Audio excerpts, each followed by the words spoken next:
hanggang doon sa dulo.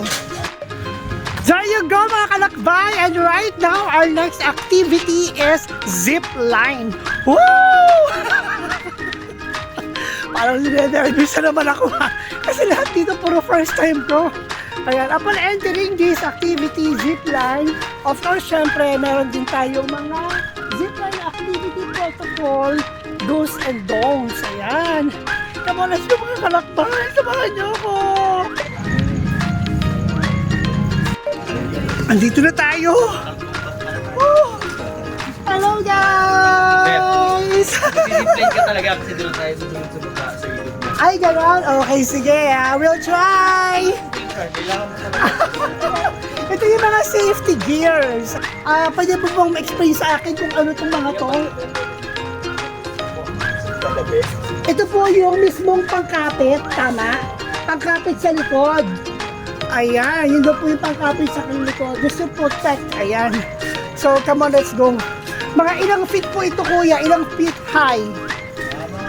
Nasa sir, 60. So, bali mga 60 feet?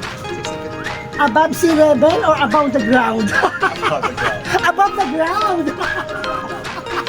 Natakot akong bigla! Actually, kanina pa ako natatakot talaga, promise. So there you go. Antayin natin yung iba nating mga kasama. At ito na nga, nagdatingan na nga sila. So antayin natin. Ayun na sila. So there you go. So let us see what happened. Paunahin natin sila mga kalakbay. At pagkatapos nila, ayan, ako naman ang susunod. Ayan. So ano ba alam po ninyo? Ang aking first time na pagsakay dito sa zipline.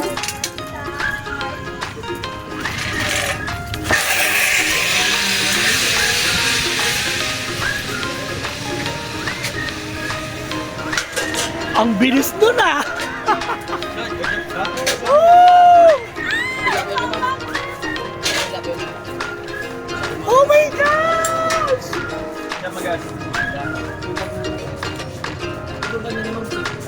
Siya yung nauna, siya yung mag-a-assist doon sa kabila, nasasalubong. Ayun. Very good naman. Ayan. Ayaw pa nga. Ayaw pa nga nito yung mag-ano. Albert. Alakas sa loob niya, in fairness ha. Binigyan mo yung lupit mag-ano. Pero may safety gear ba siya? May kompleto naman. Ayan. Very good kayo doon. Ayan.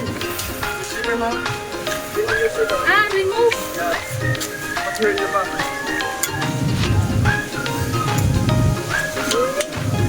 Larga, solo, tandem.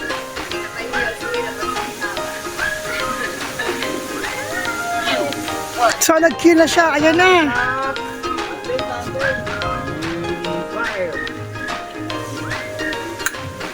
Larga, doy, larga.